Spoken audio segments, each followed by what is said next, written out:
আল্লাহ বলে 3 ধরনের ব্যক্তিকে সাহায্য করা আমি আল্লাহর উপর ওয়াজিব। কয় শ্রেণীর?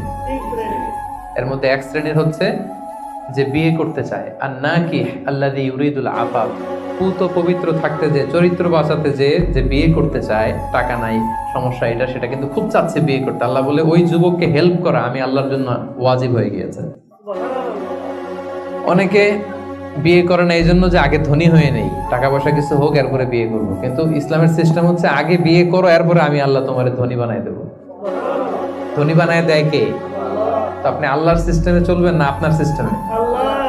ধনী হওয়ার সিস্টেমই তো হচ্ছে আগে বিয়ে করতে হবে। সব সফল লোকেরা, ধনী লোকেরা দেখবেন যে আগে আগে বিয়ে করে গেছে। এজন্য আমরা যেন বিয়ে করে হালাল পন্থায় আল্লাহর দেয় যৌবনকে উপভোগ করি। হারামের সাথে যেন আমরা কখনো কোনোভাবে আপোষ না করি, সম্পর্ক না